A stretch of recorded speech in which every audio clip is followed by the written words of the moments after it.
Oi, gente, bom domingo.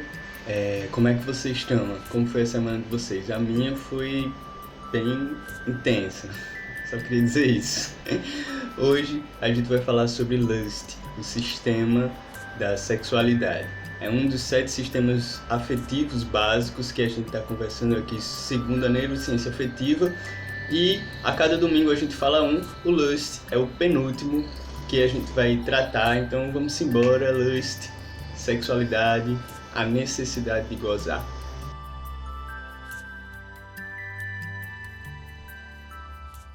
Eu vou deixar o assunto um pouco mais polêmico pro fim, mas de primeira a gente vai falar que o Punks ele diferencia assim a maneira que a neurociência afetiva entende a sexualidade da maneira que o Freud entende, propõe na psicanálise, né? Porque para a psicanálise o campo do prazer está relacionado com a sexualidade.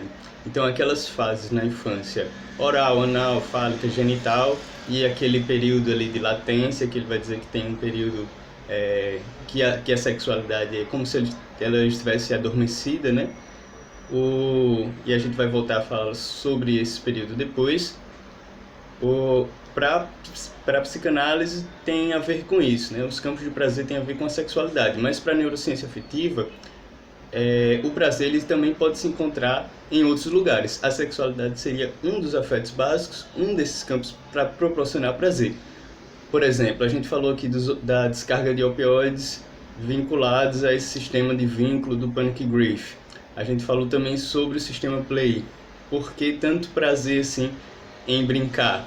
Isso o Mark Solms vai dizer que é um indício, que pode demonstrar que esse sistema ele é muito evoluído e ele tem uma importância muito grande. Por isso que para a gente é necessário ter muito prazer ao brincar, e por isso que a gente tem.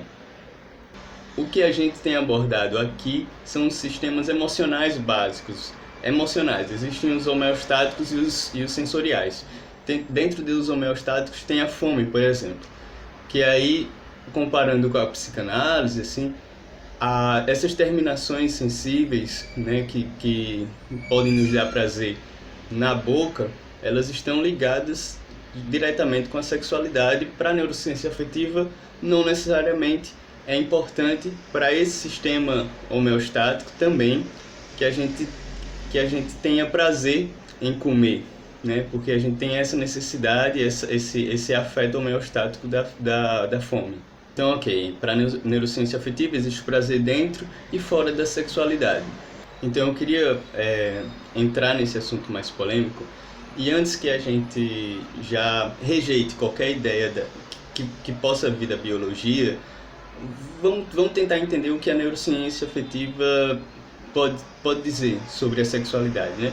Ela vai principalmente, assim, chega a um ponto que a neurociência afetiva, que o Punks vai dizer que acha, e ele vai realmente dizer assim, não tem como ter certeza, mas ele vai lá sugerir um possível caminho para essa sexualidade, e a gente vai ver como ela pode também defender a diversidade. Então, quer queira ou quer não, existem os hormônios, né? E como eles funcionam são outras complexidades, assim. A testosterona, ela faz sexo com a vasectomina e o estrogênio com a ocitocina. Mas não é tão simples como macho, fêmea, homem e mulher. Enfim, sexo e gênero, coisas diferentes, né? Na formação embrionária, a gente tem tudo no começo parece ser fêmea, assim, tudo parece uma coisa só. E aí do que seria o clítoris vai se formar o pênis, do que seria os ovários vai se formar os testículos, a depender da testosterona. E essa formação embrionária, ela talvez você já tenha ouvido falar disso, ela tem 2 processos diferentes. Um processo que acontece no corpo e outro que acontece na mente. E a mente é corpo, eu sei, eu concordo, mas estou usando essas diferenciações para a gente, enfim, falar de cérebro e de restante do corpo. Então, são 2 processos. Então, esses 2 processos que são diferentes, é interessante que a testosterona, que é importante para a formação do macho no corpo, ela não é da mesma importância na mente, assim, na mente a gente vai precisar de bastante estrogênio para esse oposto, já que são dois processos diferentes, eles podem acontecer e acontece bastante, deles agirem de formas diferentes nesse processo. Então, tem um corpo macho, uma mente macho, um corpo fêmea, uma mente fêmea, um corpo macho, uma mente fêmea, uma mente macho, um corpo fêmea.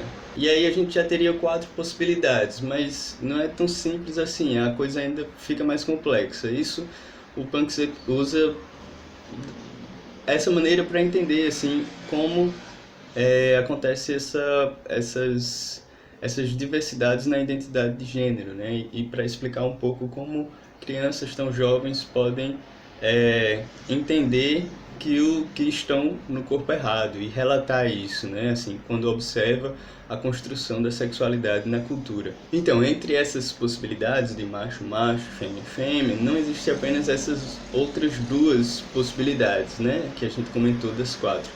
Mas vamos pensar que pode existir uma matiz de cores diferentes. Pensa aí num arco-íris bem bonito, assim.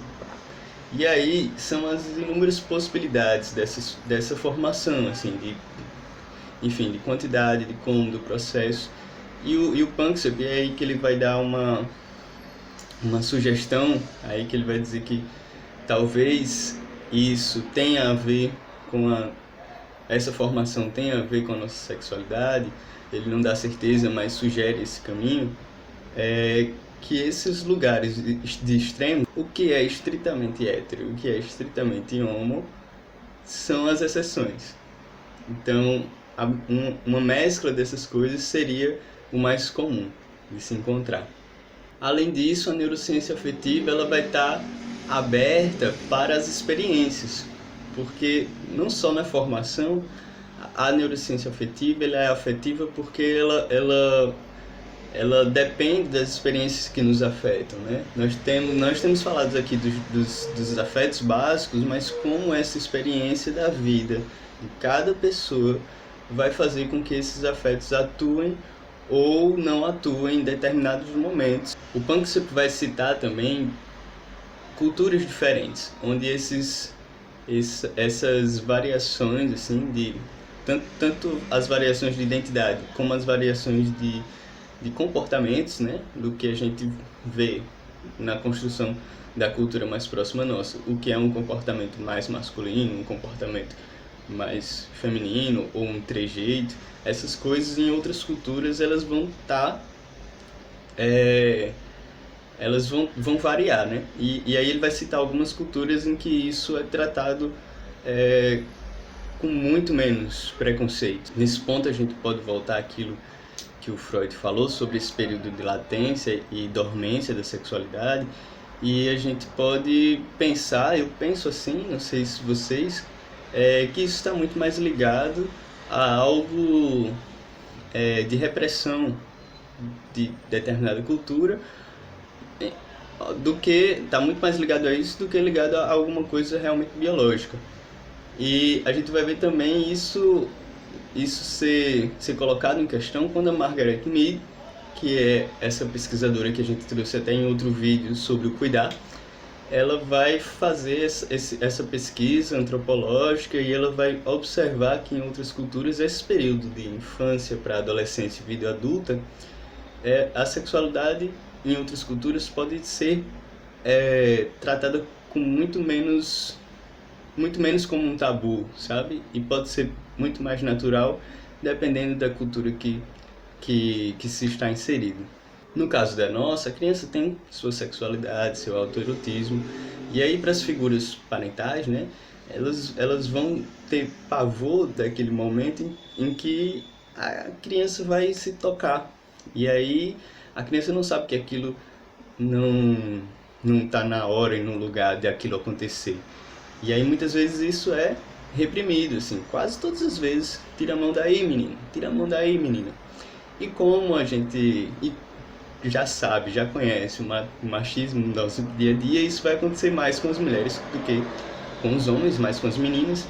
mas de todo jeito com os meninos também. E isso vai fazer com que a sexualidade já seja algo que a gente trate, assim, a partir dos nossos afetos, como um erro, como culpa, como algo que vai me separar do amor do meu pai, do amor da minha mãe, porque ela vai me repreender ali, nesse momento, assim, e eu vou ter medo do abandono, né? Panic grief, medo, a perda desse vínculo.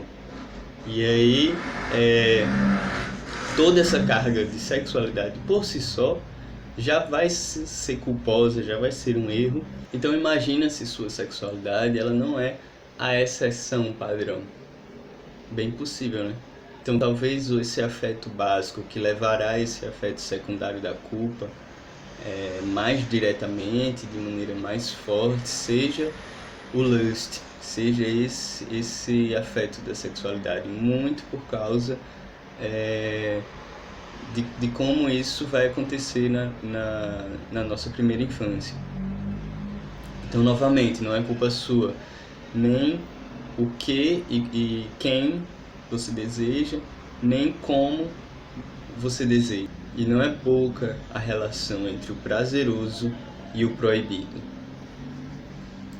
E a simbolização, o play, a imaginação, ela pode ter uma função importante nesse lugar, assim, de realizar por meio da fantasia algo que talvez nem mesmo você deseje, assim.